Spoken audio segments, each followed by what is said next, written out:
तमजेन तस्मै श्री गुरुवे नमः। गुरुवे गौरचंद्राय राधिकायै तदालये कृष्णाय कृष्ण भक्ताय तद्भक्ताय नमो नमः।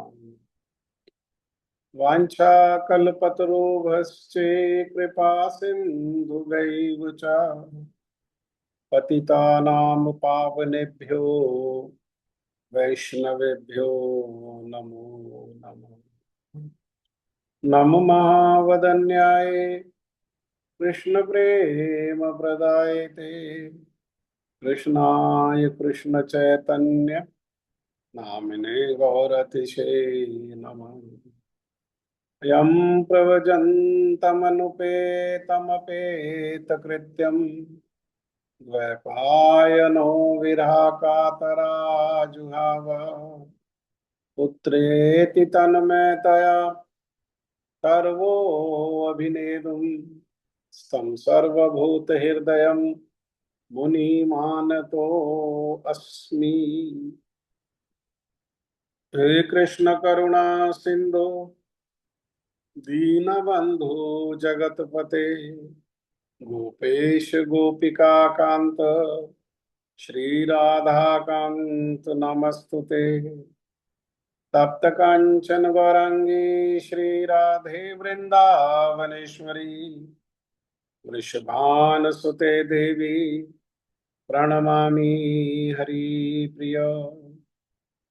भक्त्या विहीन अपराध लक्ष्ये क्षिप्तश्च कामादि तरंगमध्ये कृपामयि त्वां शरणं प्रपन्ना वृंदे नमस्ते चरणारविंदम वृंदे नमस्ते चरणारविंदम वृंदे नमस्ते चरणारविंदम।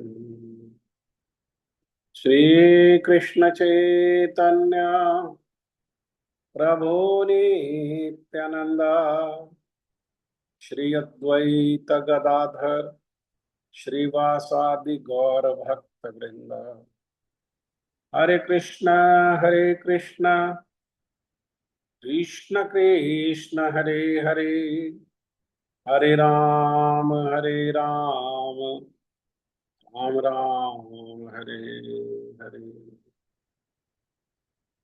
मैं सबसे पहले मेरे गुरुपाद पद्म नित्य लीला प्रविष्ट ओम विष्णुपाद परमहंस परिव्राजकाचार्य अस्तोत्र शत युगाचार्य श्री श्रीमद् भक्ति वेदांत शिल नारायण गोस्वामी महाराज जी के अभय चरणारविंद में अनंत कोटि दंडवत प्रणाम करते हुए उनकी कृपा याचना करता हूँ। तदुपरांत नित्य लीला प्रविष्ट ओम विष्णुपाद स्तोत्र श्री श्रीमद् भक्ति वेदांत स्वामी महाराज शील प्रभुपाद जी के चरण सरोज में अनंत कोटि दंडवत प्रणाम। रूप अनुग गुरु परंपरा के चरणों में अनंत कोटि दंडवत प्रणाम। कथा के श्रोता वृंद वैष्णव वैष्णवी माता भाई बहन प्रभु आप सभी को यथा योग्य अभिवादन। दो बातें मैं विचार कर रहा था। एक तो ये कि कुछ लोग तो लगातार आते हैं, कुछ लोग जो है वो जब उनको सुविधा होती है, जब मन होता है तो तब आते हैं। तो जो बीच में छूट जाता है भगवजन, मान लो भगवत गीता 2 हफ्ते में 4 कथाएं हुई, उनमें से एक अटेंड कर लिया, तो जो 3 छूट जाता है उसको क्या करते हैं? खुद स्वयं समझने का प्रयास करते हैं या किसी से वो छूटा हुआ जो है वो समझते हैं या आता है पहले से ही, समझने की और आवश्यकता नहीं है। ये विचार करना चाहिए। लगातार आने से वो जो क्रमशः जो अध्ययन कर रहे हैं उसका पूरा लाभ मिलता है। बीच बीच में आने से वो क्रम जो है वो बाधित हो जाता है, और मेरे ख्याल से तो जो बाधित क्रम होता है वो छूट ही जाता है, वो हो नहीं पाता। और दूसरी मेरी प्रार्थना कि आप लोग जो कहते हो उसको सुना करो। ये शब्द जो है ये कृष्ण, कृष्ण, कृष्ण, हाँ, ये कृष्ण है। तो जप करेंगे तो कृष्ण कह करके जप करना चाहिए। कृ का के साथ रा, कृष्ण। हाँ, कृष्णा कहना भी ठीक नहीं है, कृष्णो कहना भी ठीक नहीं है, किशन कहना भी ठीक नहीं है। तो इसमें सुधार की आवश्यकता है। तो इसको अभ्यास करें इस प्रकार से। कृ, कृष्ण, कृष्ण, हरे कृष्ण, हरे कृष्ण, कृष्ण कृष्ण, हरे हरे, हरे राम, राम राम, हरे हरे, हरे हरे कृष्ण, कृष्ण कृष्ण, हरे हरे, हरे राम, राम राम, हरे हरे। आप इसमें सुधार के लिए एक उपाय कर सकते हैं कि एक माला का जप करें और उस माला का जो जप किया उसको रिकॉर्ड करें और फिर अपनी रिकॉर्डिंग को सुने। क्या सारे जो 16 जो नाम है वो 16 के 16 नाम हम पुकार पा रहे हैं? कहीं जल्दी जल्दी करने के चक्कर में उन 16 नामों में से कुछ नाम छूट तो नहीं जाते? जो नाम जो है कृष्ण राम, कृष्ण राम हरे, हाँ, 3 नाम है। तो ये तीनों नाम जो है हम इसको शुद्ध तरह से बोल पा रहे हैं। हाँ, विशेषकर जहाँ ज्यादा गलती होती है वो राम में ज्यादा गलती नहीं होती। राम तो कह देते हैं, कई लोग रामो कह देते हैं, पता नहीं क्यों, है ना। तो लेकिन फिर भी राम जो है वो तो फिर भी शुद्ध उच्चारण हो जाता है। कृष्ण का उच्चारण में थोड़ा सा त्रुटि होती है। तो इसको अभ्यास करें। कृष्ण, हरे कृष्ण, हरे कृष्ण, कृष्ण कृष्ण, हरे हरे, हरे राम, राम राम, हरे हरे, इस प्रकार से उच्चारण करें। श्रीमद् भगवद गीता अध्याय 3 श्लोक संख्या 41।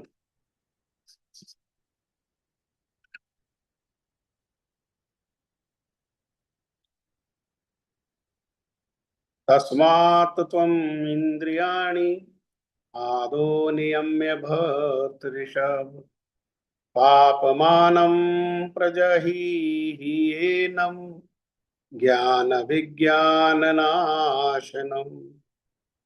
तस्मात् त्वम् इंद्रियाणि आदो नियम्य भर्तृषभ, पापमानं प्रजहीह्येनं ज्ञान विज्ञान नाशनम।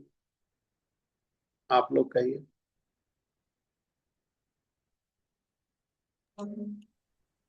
हरे कृष्णा प्रभु। हरे कृष्ण। तस्मात् त्वम् इंद्रियाणि आदो नियम भरतृषभ, पापं न पापं मानं प्रजहि एनं ज्ञान विज्ञान नाशनम।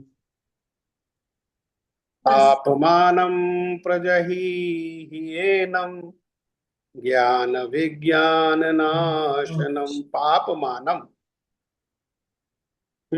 बोलो शशि दीदी। कृष्ण प्रभु जी का नाम। तस्मात् त्वम् इंद्रियाणि आदौ नियम्य भर्तर्षभ, भरत ऋषभ पापमानं प्रजहि एनं ज्ञान विज्ञान नाशनम्। तस्मात् त्वमिन्द्रियाण्यादौ नियम्य भरतर्षभ पाप्मानं प्रजहीयेनं ज्ञानविज्ञाननाशनम्। हरे कृष्ण प्रभु जी, धन को प्रणाम। हरे कृष्णा दंडवत जी। तस्मात् त्वम् इंद्रियाणि आदौ नियम्य भरतर्षभ पाप्मानं प्रजह्येनं ज्ञान विज्ञान नाशनम्। हरे कृष्ण प्रभु जी, दंडवत प्रणाम। हरे कृष्णा दंडवत जी। तस्मात् त्वम् इंद्रियाणि आदौ नियम्य भरतर्षभ पापमानं प्रजह्येनं ज्ञान विज्ञान नाशनम्।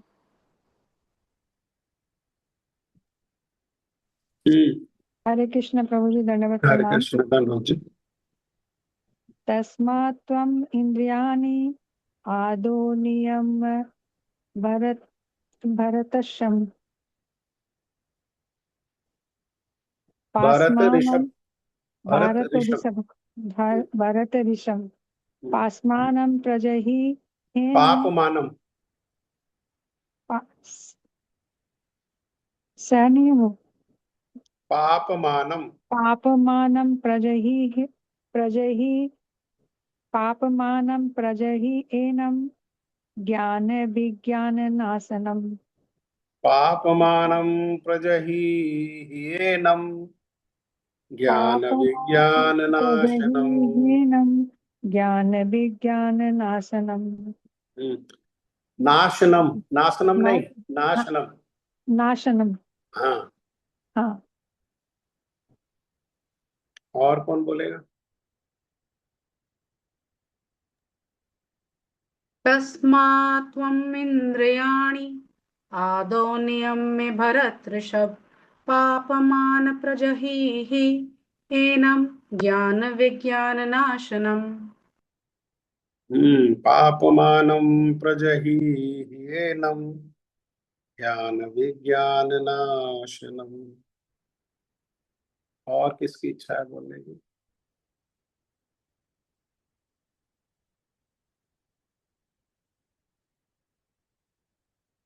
इसलिए हे भरतवंशियों में श्रेष्ठ अर्जुन, कह रहे हैं जो भरतवंशी हैं, ये भरतवंश है,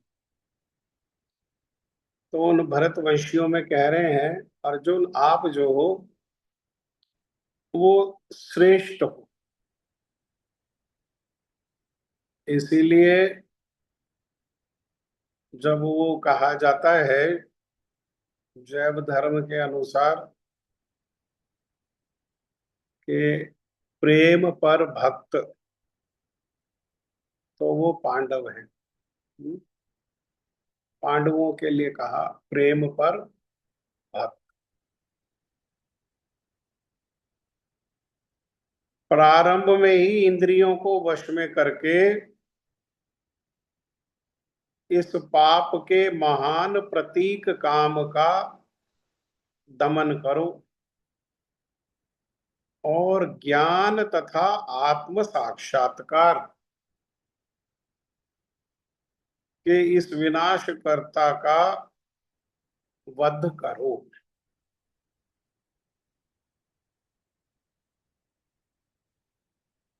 आत्म साक्षात्कार मतलब विज्ञान। इसको आप लोग थोड़ा सा लिख लो। ज्ञान, अनुभव रहित ज्ञान को कहा गया ज्ञान। फिर विज्ञान, अनुभव सहित ज्ञान को कहा गया विज्ञान। और फिर प्रज्ञान। प्रज्ञान का कहने का अर्थ है प्रेम अनुभव के साथ ज्ञान। क्या है? ये प्रज्ञान है। ज्ञान, विज्ञान, प्रज्ञान। हाँ, ठीक है। अनुभव रहित ज्ञान ज्ञान है, केवल बुद्धि की जो कसरत है वो ज्ञान है। और अनुभव सहित ज्ञान जो है वो विज्ञान है। और प्रेम अनुभव के साथ जो ज्ञान है वो प्रज्ञान है। तो यहां कहा ज्ञान विज्ञान नाशनम। ये जो ज्ञान है और विज्ञान, जिसको यहां पर आत्म साक्षात्कार कहा, अर्थात आत्म और अनात्म में भेद कर लेना। अनात्म क्या है? अनात्म ये शरीर, और ये शरीर से संबंधित जो कुछ भी है वो सब क्या है? वो सब अनात्म है। और आत्म मैं आत्मा। तो ये जो ज्ञान और विज्ञान को विनाश करने वाला ये जो काम है, इसको कहाँ पकड़ लो? पहले ही पकड़ लो, प्रारंभ में। तो प्रारंभ में पकड़ में कहाँ आएगा? ये प्रारंभ में पकड़ में आएगा इंद्रियों, क्योंकि मन जो है वो इंद्रियों से श्रेष्ठ है और मन से श्रेष्ठ है बुद्धि। हाँ, तो इसके रहने के 3 स्थान है, जैसा हमने सुना पिछले श्लोक में कि ये इंद्रियों में रहता है, मन में रहता है और बुद्धि में रहता है। तो मन से तो प्रारंभिक अवस्था में लड़ नहीं पाएंगे। मन तो संकल्प विकल्प जो है वो करेगा ही करेगा, और बुद्धि मन की दासी होकर के उस ओर योजना विचार करने लगेगी। परंतु क्या करो? इंद्रियों में मत आने दो। मन में आ गया काम, बुद्धि में काम आ गया, उसको इंद्रियों में आने से रोक लो। इंद्रियों में आने के पहले क्या करो? उसका दमन कर दो। इंद्रियों में जब तक प्रकाशित कैसे होगा? प्रकाशित होगा इंद्रियों के द्वारा। तो इंद्रियों को क्या करो? निग्रह करो। इसी का काम, इसी का अर्थ क्या है? इंद्रिय निग्रह का अर्थ क्या है? ये दमन। हाँ, दमन। तो इंद्रियों को निग्रह कैसे किया जा सकता है? इंद्रियों में इस काम का दमन कैसे किया जा सकता है? तो युक्त वैराग्य के साथ भगवान की सेवा। अर्थात युक्त वैराग्य मतलब, तो युक्त वैराग्य का अर्थ क्या है? यहाँ कहने का अर्थ क्या है? यहाँ कहने का अर्थ है कि इंद्रियों को भगवान की सेवा में नियोजित करके रखे। भगवान की सेवा में जब नियोजित करके रखेंगे तो वो इंद्रियों को क्या किया जा सकता है? इंद्रियों को कंट्रोल नहीं किया जा सकता, इंद्रियों का दमन नहीं किया जा सकता, इंद्रियों को रोका नहीं जा सकता है। यहाँ कंट्रोल करने कहने का अर्थ क्या है? इसका अर्थ समझें। जैसे सड़क में ट्रैफिक है, लेकिन कोई कहे कि सड़क में जो ट्रैफिक है वो कंट्रोल्ड है, तो कंट्रोल कहने का अर्थ ये नहीं कि ट्रैफिक रुका हुआ है वहां पर। और कंट्रोल ट्रैफिक कहने का अर्थ है कि नियमित रूप से, सुचारू रूप से वो क्या कर रहा है? सुचारू रूप से चल रहा है। हाँ, तो इंद्रियों को जब निग्रह कहा जाता है, इंद्रियों को जब दमन कहा जाता है, या है ना, या इंद्रियों को अंग्रेजी में कंट्रोल कहा जाता है, तो इसका मतलब ये नहीं है कि इंद्रियां ने काम करना बंद कर दिया। हाँ, इंद्रिय कंट्रोल है इसलिए अब आंखें देख ही नहीं रही है, इंद्रियां कंट्रोल है इसलिए जिह्वा बोल ही नहीं रही है, इंद्रियां कंट्रोल है इसलिए जिह्वा खा ही नहीं रही है। नहीं भाई, खाना भी पड़ेगा, बोलना भी पड़ेगा, आंखें हैं तो देखना भी पड़ेगा। हाँ, तो क्या करना होगा? तो उनके विषय को परिवर्तन, अर्थात उनके विषय को क्या करें? उनके विषय को हरि गुरु वैष्णव ही उनका विषय बना। उन इंद्रियों का विषय क्या बना दें? हरि गुरु वैष्णव। इंद्रियां क्या करेंगी? क्रिया करेंगी। क्रिया को कहाँ लगा दें? तो इंद्रियों की क्रिया को भगवान और भगवान के भक्तों की सेवा में लगा दें। एकमात्र यही उपाय है इंद्रिय निग्रह, और कोई दूसरा जो है उपाय नहीं है। और काम को सबसे पहले पकड़ा जा सकता है तो भगवान श्री कृष्ण कह रहे हैं कि इंद्रियों को वश में कर। हाँ, इंद्रियों को वश में करके काम का दमन हो जाएगा। प्रकाशित होने का, प्रकाशित तो उसको इंद्र प्रकाशित होने के लिए तो उसको इंद्रियां चाहिए। इंद्रियां उसकी सहायता नहीं करेंगी तो इंद्र क्या होगा, वो धीरे धीरे वो मन में ही रहने लगेगा। धीरे धीरे इंद्रियों को धीरे धीरे नियोजित करेंगे भगवान की सेवा में और अभ्यास करेंगे, प्रेम पूर्वक सेवा करेंगे, तो क्या होगा, धीरे धीरे वो काम मन से और बुद्धि से पहले प्रारंभिक अवस्था में कम होगा, और कम होते होते होते होते होते होते एक दिन क्या है, वो मन में और बुद्धि में काम की जगह वो कृष्ण ही रह जाए। हाँ, वो काम की जगह वो सेवा ही रह जाएगी। हाँ, क्यों? क्योंकि काम क्या है, काम विकृति है। किसकी विकृति है? प्रेम की। कृष्ण प्रेम की विकृति ही काम है। प्रेम की विकृति ही क्या है? काम है ना। जैसे लव का अर्थ क्या है? लव का अर्थ है प्रेम, लेकिन संसार में आई लव यू कहने का अर्थ क्या है? विकृति, काम। हाँ, तो ये अभी मन और बुद्धि कैसी हमारी विकृत है, उसमें विकृति ने वास किया हुआ है। लेकिन जब इंद्रियों से प्रारंभ करके और हम धीरे धीरे इंद्रियों को मन भगवान में लगाएंगे, धीरे धीरे बुद्धि भगवान में लगने लगेगी, धीरे धीरे मन भगवान में लगने लगेगा, तो जितने परिमाण में हमारे मन बुद्धि और इंद्रियां भगवान में लग जाएंगी, उतने परिमाण में ये काम जो है ये हमारे इंद्रियों से, मन से और बुद्धि से हट जाएगा। उसकी जगह क्या आ जाएगा? उसकी जगह प्रेम आ जाएगा, जो वास्तविक वस्तु है। काम वास्तविक वस्तु नहीं है, काम विकृति है, प्रेम की विकृति ही है काम। हाँ, भक्ति वेदांत स्वामी महाराज श्रील प्रभुपाद जी इसी श्लोक की व्याख्या करते हुए कह रहे हैं कि भगवान ने अर्जुन को प्रारंभ से ही इंद्रिय संयम करने का उपदेश दिया, इंद्रियों को संयमित करने का।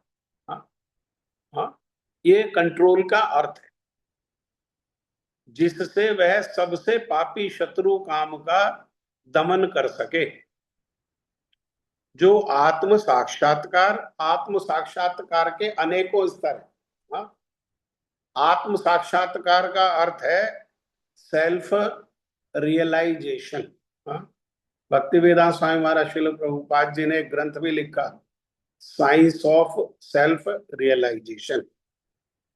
तो ये आत्म साक्षात्कार और आत्मज्ञान की उत्कंठा को क्या है, ये विनष्ट करने वाला है।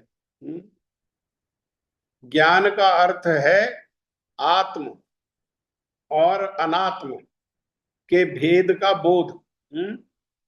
अर्थात यह ज्ञान की आत्मा शरीर नहीं है।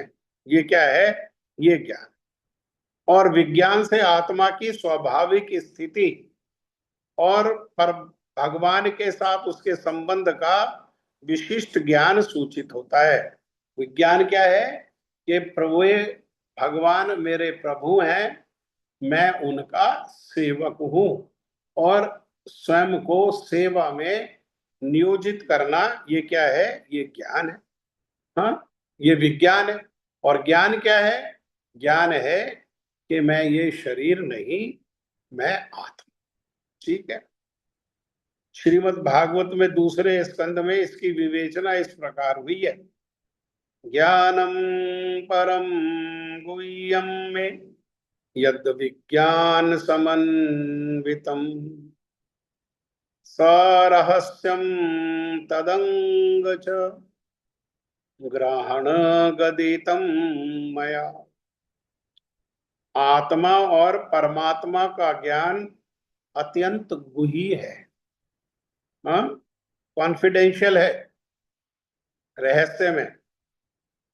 किंतु जब स्वयं भगवान द्वारा इसके विविध पक्षों की विवेचना की जाती है तो ऐसा ज्ञान तथा विज्ञान समझा जा सकता है। भगवान हमारे पर कृपा करके क्या कर रहे हैं, हमें समझाने के लिए। वैसे तो ये संसार में कहीं इस प्रकार का ज्ञान मिलेगा नहीं, और संसार में हम ये बातों को समझ भी नहीं पाएंगे, ज्ञान और विज्ञान को। लेकिन क्या है, ये भगवान जो है, ये स्वयं जो है इसके हर पक्ष का ये विवेचना यहाँ पर कर रहे हैं सूक्ष्म रूप में। तो इसके द्वारा क्या है, भगवान की कृपा से, भक्तों की सहायता से इसको समझा जा सकता है। समझ में आ रहा है? भगवान की कृपा से, भक्तों की सहायता से। भक्त जब तक सहायता नहीं करेंगे तब तक भगवान की कृपा नहीं होगी, क्योंकि भक्तों की कृपा की अनुगामनी है भगवान की कृपा। भक्तों की कृपा आगे आगे चलती है, तो भगवान की कृपा क्या करती है, उसका अनुगमन करती है, उसके पीछे पीछे चलती है। हाँ, तो यहाँ हम क्या कर रहे हैं, यहाँ हम उसी विधि से ये रहस्यों को समझ रहे हैं। भगवान श्लोक कह करके श्लोक को समझा रहे हैं, और श्रील भक्ति वेदांत स्वामी महाराज श्रील प्रभुपाद जी कृपा कर रहे हैं, और वो क्या कर रहे हैं, वो इसकी व्याख्या कर रहे हैं, इसको और समझा रहे हैं। हाँ? भगवत गीता हमें आत्मा का सामान्य और विशिष्ट ज्ञान, विशेष ज्ञान। हाँ, सामान्य ज्ञान क्या है, भगवत गीता का एबीसी क्या है, जैसे इंग्लिश का सामान्य ज्ञान क्या है, एबीसी। तो इंग्लिश का एबीसी जैसे सामान्य है, ऐसे भगवत गीता का सामान्य ज्ञान है, मैं ये शरीर नहीं, मैं आत्मा।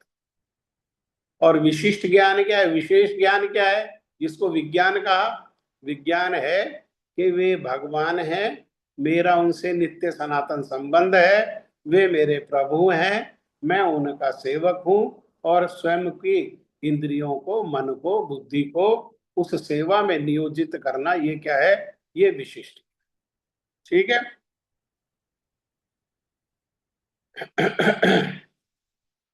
जीव भगवान के भिन्न अंश हैं, अतः वे भगवान की सेवा के लिए हैं। यह चेतना कृष्ण भावनामृत अर्थात भक्ति कहलाती है। ये चेतना कैसी है, ये भक्ति की चेतना है। ये चेतना किन जिनके पास होती है उन्हें क्या कहते हैं, उन्हें भक्त कहते हैं।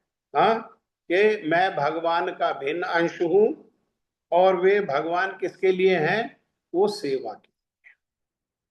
अतः मनुष्य को जीवन के प्रारंभ से ही इस भक्ति को सीखना होता है, जिसकी शिक्षा स्वयं श्रीमद् भागवतम में श्री प्रहलाद महाराज जी दे रहे हैं। हाँ, कोमार आचरते प्राज्ञो, बुद्धिमान लोग क्या करते हैं, प्रज्ञवान जो लोग हैं, बुद्धिमान जो लोग हैं, वो क्या करते हैं, वो बुढ़ापे के भरोसे या युवा अवस्था के भरोसे इस भक्ति के कार्य को टालते नहीं है। वो कोमार, कोमार आयु, जब 5 वर्ष की आयु है, बुद्धिमान लोग तभी से इस भक्ति का प्रारंभ करते हैं। हाँ? जिससे वह पूर्णता, बाकी जब युवा होगा और जब इंद्रियां पूरी वेगवती होंगी, अगर 5 वर्ष की आयु से अभ्यास करेंगे तो वो अभ्यास होकर के सहायता करेगा। लेकिन युवा अवस्था होगी और हमने अभ्यास किया नहीं भक्ति का, भक्ति को जाना नहीं, तो फिर क्या है, फिर हमारा मन, बुद्धि और इंद्रियां विकृति में लग जाए। हाँ, विज्ञान में नहीं लगेंगी। काम ईश्वर प्रेम का विकृत प्रतिबिंब है। काम क्या है, भगवान के प्रेम की विकृत छाया है। हाँ, विकृत छाया। जैसे बताया ना, वो वृक्ष जो है वो सीधा खड़ा है नदी के तट पर, सरोवर के तट पर, लेकिन उसकी छाया कैसी है, वो विकृत है, उल्टी है। पेड़ में वास्तविक जो पेड़ है वो, उसकी जड़ तो नीचे है और शाखा आदि ऊपर है, लेकिन जो उसकी विकृत छाया है वो कैसी है, उसमें जो शाखा ऊपर का हिस्सा है वो पानी में नीचे है, और जो नीचे का हिस्सा है वो कैसा है, जो जड़ है वो ऊपर है। हाँ, तो इसीलिए ये काम क्या है, ये काम जो है ये भगवान के प्रेम का विकृत प्रतिबिंब है। और प्रत्येक जीव के लिए स्वाभाविक है। जीव के लिए, आत्मा के लिए स्वाभाविक नहीं कहा, ये कहा जीव के लिए स्वाभाविक है। जीव मतलब जो बद्ध है, हाँ, जो इस शरीर में बद्ध है, हाँ, उसके ऊपर आवरण है। पहला आवरण है सूक्ष्म शरीर का, उसके ऊपर आवरण है ये जड़ शरीर का, हाँ। इस दो आवरण में जो बंध है, हाँ, वो क्या है? वो जीव है। तो जीव के लिए, और जीव क्यों ऐसा क्यों कर रहा है? जीव बद्ध क्यों है? दो आवरण में बद्ध क्यों है? हाँ, वो बद्ध इसलिए है भगवान को भूल जाने के कारण। हाँ, उसकी बद्ध अवस्था का कारण क्या है? भगवान का विस्मरण। अब जब भगवान ही विस्मरण हो गए तो भगवत प्रेम कहां से स्मरण हो रहेगा उसको? हाँ, प्रेम कहां से स्मरण रहेगा? तो क्या स्मरण रहेगा? उसकी विकृति। और विकृति क्या है? विकृति है काम। इसलिए जीव के लिए ये स्वाभाविक है।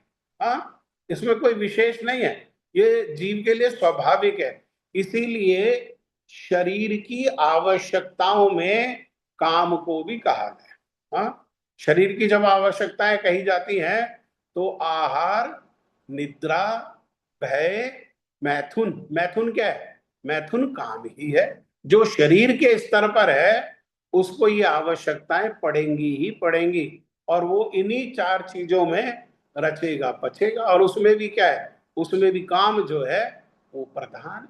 हाँ, काम प्रधान।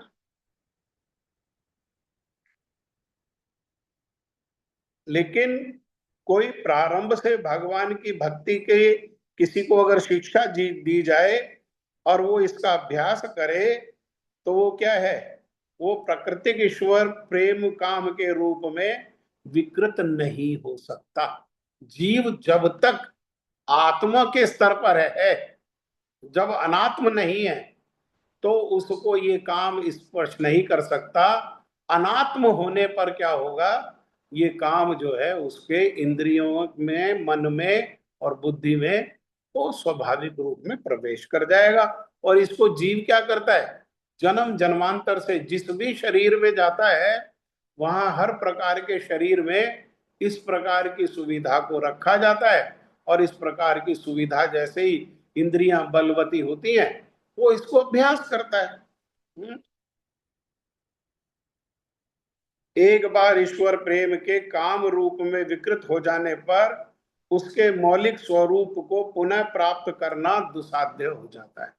एक बार ये विकृत हो जाए, जीव जो है बद्ध हो जाए, तो बद्ध अवस्था में यही चीजों को अभ्यास करते रहने के कारण वो फिर अपनी जो स्वाभाविक स्थिति है कि मैं भगवान का सेवक हूं, उसमें वो आना उसके लिए बहुत मुश्किल, बहुत मुश्किल हो जाता है। पहली बात तो संसार के लोगों का ये प्रश्न ही नहीं है। और अगर प्रश्न भी हो तो सही से बताने वालों का भी अभाव है, बताने वाले भी नहीं है।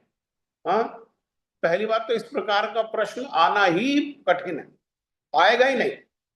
भोग में रत होकर के ये प्रश्न आएगा ही नहीं कि मैं कौन हूं। लेकिन अगर कोई किसी के हृदय में ये प्रश्न आ भी जाए कि वास्तव में मैं कौन हूं, तो उसको समझाने वाले, बताने वालों का भी क्या है? वो अभाव है। कोई कह देगा अहम ब्रह्मस्मि, हाँ, सो अहम, जो वो है वही मैं हूं। ऐसे भटकाने वाले बहुत है।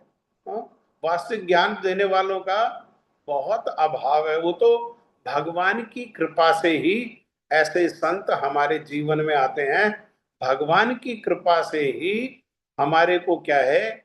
ऐसा साधु संग प्राप्त होता है जिसको सद साधु संग कहते हैं। और जहां आकर के इन विषयों पर इस प्रकार की जो वास्तविक चर्चा है, जो हमारे परम मंगल का कारण है, उस चर्चा का श्रवण करने का हमको अवसर प्राप्त होता है।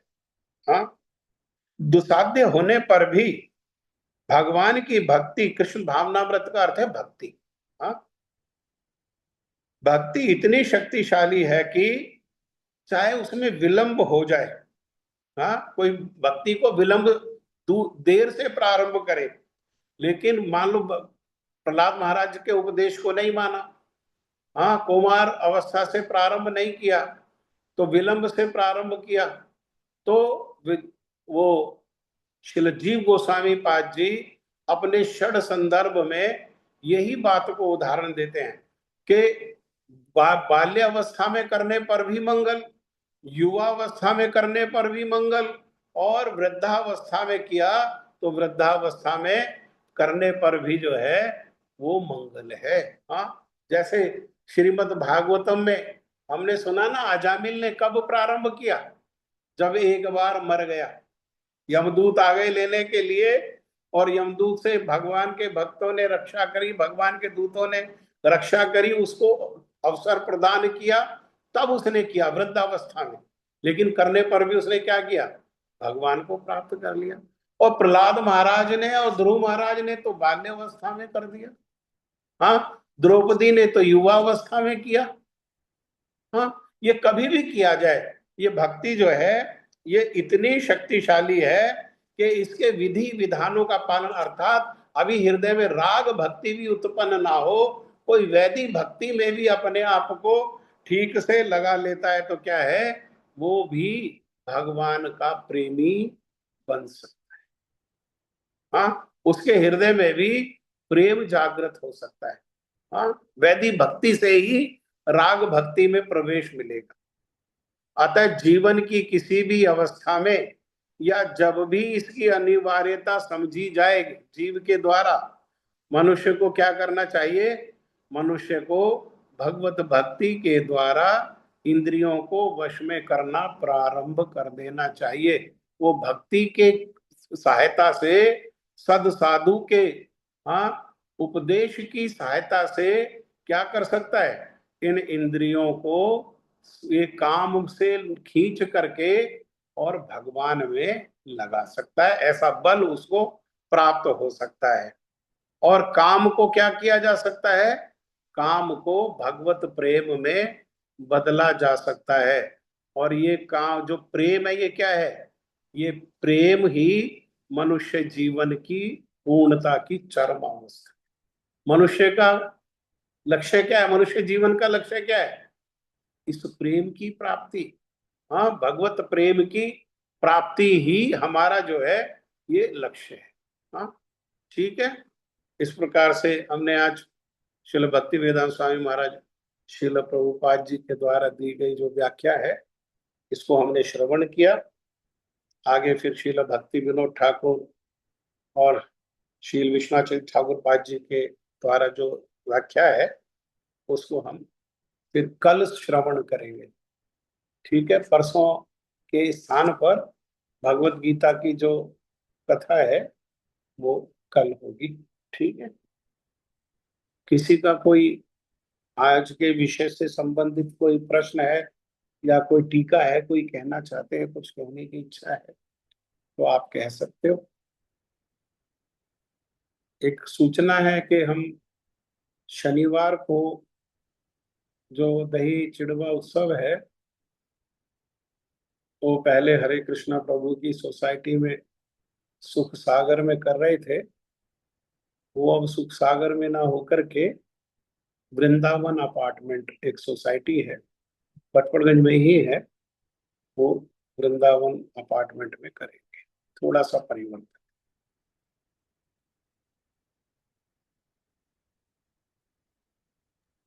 ठीक है प्रभु फिर। जी, हाँ जी। प्रभु जी, जो आपने कहा ये ज्ञान, विज्ञान और प्रज्ञान, इसका हाँ। तारतम्य होता है? हम्म हम्म ज्ञान, ज्ञान के बाद विज्ञान, और विज्ञान के बाद विज्ञान से प्रज्ञान, है ना? प्रज्ञान। जैसे ज्ञान हुआ कि हम जो है आत्मा है, फिर विज्ञान होगा, हम भगवान की सेवा करना प्रारंभ कर देंगे। अपनी इंद्रियों को, मन नहीं लग रहा है कोई बात नहीं, बुद्धि नहीं लग रही है कोई बात नहीं, इंद्रियों को लगाना प्रारंभ कर देंगे, है ना? हाँ, मुख से बोलेंगे हरे कृष्ण, मन कहीं घूम रहा है लेकिन मुख से तो बोल ही रहे हैं, इंद्रियों को लगा रहे हैं ना। और धीरे धीरे धीरे धीरे उन्नति होते हुए यही विज्ञान जो है ये प्रज्ञान में होता है। धीरे धीरे अनुभव होगा, इसका ज्ञान का अनुभव होगा कि हम वास्तव में भगवान के सेवक हैं, वे प्रभु वास्तव में हमारे स्वामी हैं और सेवा करना ही हमारा कर्तव्य है। हाँ, और वो सेवा करते करते वो फिर प्रेम हो जाएगा, प्रेम का अनुभव हो जाएगा। ये ज्ञान जो है प्रेम के अनुभव से, वे मेरे प्रभु तो हैं लेकिन कितने कृपालु हैं, कितने दयालु हैं, मेरे प्रति उनकी कितनी विशेष कृपा है। हाँ, मुझे भी उन्होंने अपनी सेवा में लगा लिया, मुझे भी सद साधु से मिला दिया। हाँ, मुझे भी साधु संघ की सुविधा है। ये सब अनुभव होने लगेगा तो ये सब क्या है, ये प्रज्ञा। जी प्रभु जी, इस श्लोक में ज्ञान और विज्ञान को नष्ट करने की बात कर रहे हैं, वो मुझे समझ नहीं आया। ज्ञान, जब ज्ञान ही नष्ट हो गया तो विज्ञान तो अपने आप नष्ट हो गया।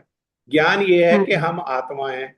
जब ये विचार नष्ट हो गया और यही विचार रह गया कि हम शरीर हैं, तो फिर विज्ञान कहाँ से होगा? विज्ञान भी तो नष्ट हो गया ना साथ में। ज्ञान भी नष्ट हो गया और विज्ञान भी नष्ट हो गया। विज्ञान के बाद विज्ञान होगा। जब ज्ञान ही नष्ट हो गया तो विज्ञान अपने आप नष्ट हो गया। जी, ज्ञान से श्रेष्ठ है ना विज्ञान। जी, तो जब ज्ञान ही नष्ट हो गया, पहली सीढ़ी टूट गई तो अगली अपने आप टूट गई। और कोई बात है किसी की? हरे कृष्ण प्रभु जी। हरे कृष्णा जी। प्रभु जी, इसमें जो श्लोक में बोला है ज्ञान विज्ञान नाशनम, इसमें हाँ। तो जो मीनिंग है उसमें दिया हुआ है ज्ञान तथा आत्म साक्षात्कार के इस विनाशकर्ता का वध करो। हाँ, आत्म साक्षात्कार, आत्म विनाशकर्ता का वध करो। तो विनाशकर्ता तो विनाशकर्ता तो इंद्रियां, मन, बुद्धि जो तारतम्य बताया है। नहीं, वो उनमें विनाश करता तो काम है ना। इंद्रियां विनाश करता नहीं है, मन विनाश करता नहीं है, बुद्धि विनाश करता नहीं है, है ना। मन तो अगर कृष्ण में मन हो जाएगा वो तो हमारे उद्धार का कारण हो जाएगा, मुक्ति का कारण हो जाएगा। लेकिन उस मन में जो काम है, हाँ, जिस मन में काम है, जिस बुद्धि में काम है, जिन इंद्रियों में काम है, वो काम विनाश का कारण है। काम वाली इंद्रियां से विनाश होता है, काम में मन से विनाश होता है, काम में बुद्धि से विनाश होता है। तो काम जो है वो विनाश करने वाला है। और आत्म साक्षात्कार, आत्म माने मैं ये शरीर नहीं हूं, ये आत्मा, और ये ज्ञान हो गया। और विज्ञान हुआ आत्म साक्षात्कार, आत्मा के स्वरूप को जान लेना और उसको जान करके उसको लग जाना, ये विज्ञान है। आत्म साक्षात्कार मतलब मैं सेवक हूं, वे मेरे प्रभु हैं, वे मेरे स्वामी हैं, ये विचार को जान करके और सेवा में लग जाना, उनको प्रेम से पुकारने में, उनको भोग लगाने में, उनको पोशाक पहनाने में, उनके मंदिर जाने में, परिक्रमा करने में, उनकी कथा सुनने में, उनके धाम में जाने में, ये सब ये विज्ञान। लेकिन अभी जैसे बोला ना कि ज्ञान और विज्ञान का नाश करना, ज्ञान और विज्ञान का नाश तो नहीं होना ना। ज्ञान के बाद विज्ञान, विज्ञान के बाद प्रज्ञान, ये तो सोपान हुए ना। ये सोपान हुए, लेकिन जब ज्ञान ही कहीं नाश हो गया, ये ज्ञान का नाश हो गया। ज्ञान क्या है कि मैं आत्मा हूं, मैं ये शरीर नहीं हूं, ये और लेकिन ये विनाश हुआ कि मैं, विनाश होने का अर्थ क्या है, मैं ये शरीर हूं। तो विज्ञान आगे कहाँ रहा? फिर तो शारीरिक संबंधित तो विज्ञान रह गया, शरीर का भोग ही तो रह गया। विज्ञान कैसे परिवर्तित होगा? अनुभव कैसे होगा उसका? ज्ञान का अनुभव कैसे करेंगे? ज्ञान को अनुभव के मैं आत्मा हूं, ये अनुभव कैसे कर पाएंगे? जब यही ज्ञान ही विनाश हो गया कि मैं आत्मा हूं, तो उसके अनुभव का तो विनाश अपने आप ही हो गया। जब हम जानते ही नहीं कि हम आत्मा हैं, तो उस आत्मा को अनुभव कैसे करेंगे, रियलाइज कैसे करेंगे? जब ये जान लेंगे मैं आत्मा हूं, ज्ञान है, तब विज्ञान होगा। ज्ञान के बिना विज्ञान नहीं हो सकता। तो ज्ञान तो बुद्धि के रूप में ही हो रहा है ना, मतलब ज्ञान प्रारंभिक अवस्था में हुआ ना, बुद्धि के रूप में हुआ। तो बुद्धि के रूप में तो हुआ नहीं, रियलाइजेशन विज्ञान है। सुनो, आप कंफ्यूज हो रहे हो, कहीं कुछ दूरी रह रही है। विज्ञान से, बुद्धि से दो चीजें जानी जा सकती है। बुद्धि से एक ये चीज जानना कि मैं ये शरीर हूं, बुद्धि से एक ये चीज जानना मैं आत्मा। दोनों में भेद है या नहीं? जब बुद्धि से हम ये बुद्धि में यही बैठ गया कि मैं शरीर हूं, तो आत्मा कि हमारे को हम जान ही नहीं पा रहे हैं आत्मा को। हम ये बुद्धि से भी नहीं जान पा रहे हैं कि मैं आत्मा हूं। और जब मैं यही नहीं जान पा रहा आत्मा हूं, तो आत्मा का विज्ञान, आत्मा को साक्षात्कार में कैसे लगाऊंगा, रियलाइज कैसे करूंगा? पहले तो जानना होगा ना, पहले तो ये जानना होगा कि मैं आत्मा हूं, तब तो आत्म साक्षात्कार होगा। प्रभु ज्ञान जी और जो विज्ञान दोनों का नाश हो जाता है। प्रभु जी मैं थोड़ा सा जो समझ रहा हूँ उसमें ये नहीं कहा है कि ज्ञान विज्ञान का नाश करना है, उन्होंने कहा है ज्ञान विज्ञान का जो विनाश करने वाला काम है नाश करता। उसको नाश करना है। हाँ, ज्ञान और ज्ञान विज्ञान को विज्ञान हम को नाश विनाश, थोड़ी करना है, भाई ज्ञान विज्ञान को तो चाहिए हमें। ज्ञान और विज्ञान को विनाश कर रहा है ना वो। ज्ञान को ये विनाश कर रहा है कि मैं ये आत्मा हूं, ये ज्ञान है, इसको विनाश कर रहा है वो। हाँ, और दूसरी तरफ संसारिक ज्ञान को रख रहा है, जो वास्तविक जो ज्ञान है। हाँ, ये जानना ज्ञान नहीं है कि मैं ये शरीर हूं, वो तो संसार है ना। इसीलिए श्लोक ये जानना ज्ञान है कि मैं आत्मा हूं, वो इस ज्ञान को विनाश कर देता है। और ये ज्ञान को विनाश हो गया कि मैं आत्मा हूं, तो आगे आत्मा का जो कर्तव्य है उसको कैसे जानेंगे? आत्मा के कर्तव्य को नहीं जानेंगे, उसको करेंगे नहीं, तो हमको अनुभव कैसे होगा? हाँ, आगे तो सब टूट गया ना। एक क्रम टूटने पर आगे का क्रम अपने आप ही टूट गई है, क्रमशः है। पहले ज्ञान, फिर विज्ञान, फिर प्रज्ञान। ज्ञान रूपी क्रम टूटने पर विज्ञान रूपी क्रम अपने आप टूट जाएगा। दीदी ऐसा नहीं, श्लोक में जो कह रहे हैं कि ज्ञान विज्ञान को नाश नहीं करना, वो कह रहे हैं कि ज्ञान विज्ञान का जो विनाश करता है उसका वध करो। तो वो विनाश करता कौन है? और यही तो इसमें अलग वही क्या बात है? विनाश करने वाला है वो, विनाश ही करने वाला है। यही कहा है श्लोक में कि ज्ञान और विज्ञान का विनाश करने वाला जो काम है उसको पहले दमन करो। साफ तो कहा है श्लोक में। हाँ, और क्या कहा है? यही कहा है प्रभु जी कि है ना, ज्ञान और विज्ञान का विनाश ज्ञान और करने वाला विज्ञान जो का है विनाश करता है ना। वो काम इसका है, जो उसको विनाश करता है, विनाश करने वाला कौन है? काम है, उसका वध करो, उसको खत्म करो। ये ज्ञान और विज्ञान का विनाश करने वाला, विनाश करता, कर्ता माने करने वाला, विनाश करने वाला कौन? काम। काम का वध करो। कैसे वध करो? उसका वध करो, प्रारंभ करो इंद्रियों से। ये बात तो कहा है।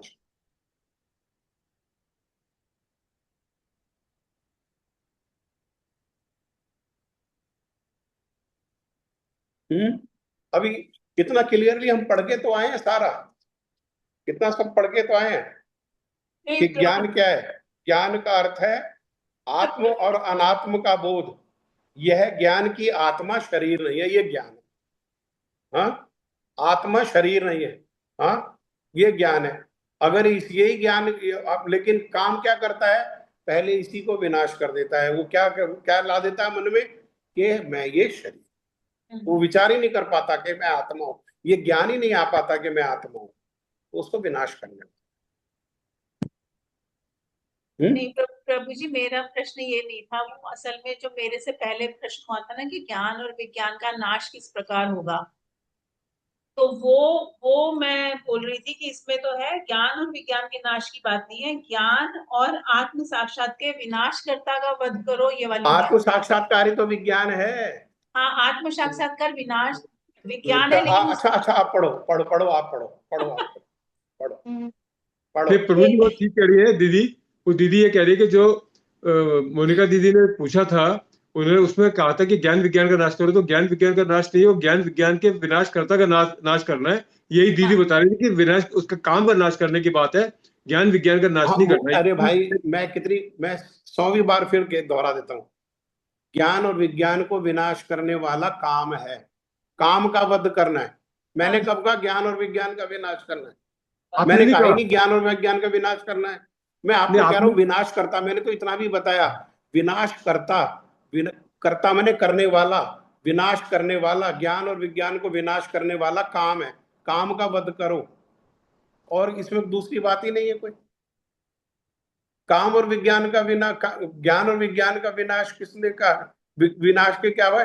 उसके विनाश करने वाला है। यस, विनाश करने वाला है। ज्ञान और विज्ञान को ही विनाश कर देगा वो काम, है ना। ज्ञान और विज्ञान को विनाश करने के लिए किसने कहा? ज्ञान और विज्ञान को विनाश करना है या ज्ञान और विज्ञान को तो जीवन में ये पालन करना है? ज्ञान और विज्ञान का विनाश में हमारा अमंगल हो रहा है, हमारा मंगल हो, इसीलिए ज्ञान और विज्ञान को विनाश करने वाला जो काम है उसको वध करो। अब ठीक हूं मैं क्या, या भी और इंप्रूवमेंट होना है इसमें? बात छोटी है, फिर भूल जाएंगे। हैं?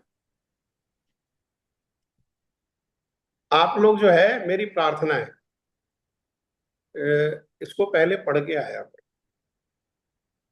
पढ़ोगे तो बहुत कुछ तो तभी हम लोगों को क्लियर हो जाएगा, और फिर जब दोबारा दोहराएंगे तो फिर बिल्कुल क्लियर। विनाश करता ज्ञान और विज्ञान के विनाश करता काम है, काम, उस काम का वध करना है। अगर काम को वध नहीं किया तो वो ज्ञान को और विज्ञान को विनाश कर दे। ठीक है? जी प्रभु जी। जय ध्वनि दो। श्री श्री गुरु गौरांग गांधोरिका गिरधारी श्री राधा विनोद बिहारी जी की जय। ओम विष्णुपाद अष्टोत्तर श्री श्रीमद भक्ति वेदांत श्री माधव गोस्वामी महाराज जी की जय। जय नित्य लीला प्रविष्ट ओम विष्णुपाद अष्टोत्तर श्री श्रीमद भक्ति वेदांत श्री नारायण गोस्वामी महाराज जी की जय। जय नित्य लीला प्रविष्ट ओम विष्णुपाद अष्टोत्तर श्री श्रीमद भक्ति विज्ञान श्री केशव गोस्वामी महाराज जी की जय। जय नित्य लीला प्रविष्ट ओम विष्णुपाद अष्टोत्तर जगत गुरु श्री श्रीमद भक्ति सिद्धांत सरस्वती गोस्वामी प्रभुपाद जी की जय। जय नित्य लीला प्रविष्ट ओम विष्णुपाद परमहंस बाबा जी श्री गौर किशोर दास गोस्वामी महाराज जी की जय। जय नित्य लीला प्रविष्ट ओम विष्णुपाद सप्तम गोस्वामी सच्चिदानंद श्री भक्ति विनोद ठाकुर की जय। जय नित्य लीला प्रविष्ट ओम विष्णुपाद वैष्णव सार्वभौम श्री जगन्नाथ बाबा जी महाराज की जय। जय श्री गौड़ीय वेदांताचार्य श्री बलदेव विद्याभूषण जी की जय। जय श्री रसिक चूड़ामणि श्री विश्वनाथ चक्रवर्ती ठाकुर की जय। जय श्री स्वरूप श्रीनिवास श्री श्यामानंद प्रभु त्रय की जय। जय श्री कृष्णदास कविराज गोस्वामी प्रभु जी की जय। जय श्री रूप सनातन भट्ट रघुनाथ श्री जी गोपाल भट्ट दास रघुनाथ शरण गोस्वामी प्रभु जी की जय। जय श्री स्वरूप दामोदर राय रमन दादी श्री गौर पार्षद वृंद की जय। जय श्री नवाचार्य श्री हरिदास ठाकुर प्रभु जी की जय। प्रेम श्री कृष्ण चैतन्य प्रभु नित्यानंद श्री अद्वैत गदाधर श्री वासादि गौर भक्त वृंद की जय। श्री अंतरदीप मायापुर सीमनदीप गौतम दीप मधदीप ऋतुदीप कोलदीप जानदीप मौददीप रुद्रदीपात्मक श्री नवदीप धाम की जय। श्री श्री राधा कृष्ण गोप गोपी गो गोवर्धन द्वादश मनात्मक ब्रजमंडल की जय। द्वादश ओपन की जय। श्री श्याम कुंड राधा कुंड यमुना गंगा तुलसी भक्ति देवी की जय। श्री जगन्नाथ बलदेव सुभद्रा सुदर्शन जू की जय। भक्ति विनाशक सर्वविघ्न विनाशक श्री नरसिंह भगवान की जय। प्रहलाद महाराज की जय। चारों धाम की जय। चारों संप्रदाय की जय। चारों आचार्यों की जय। आकर मठरा की जय। वेदांत समिति की जय। श्री देवानंद शाखा मठ समूह की जय। की जय। अनंत कोटि वैष्णव की जय। समागत भक्त की जय। आज की जय। आज के आनंद की जय। श्री राधानाथ प्रभु जी की जय। श्री साई गौर प्रेमानंदे हरि हरि बोल हरि हरि बोल हरि हरि बोल। आप सब भक्तों की जय हो। हरे कृष्ण राधे राधे। दंडवत। हरे दंडो प्रणाम।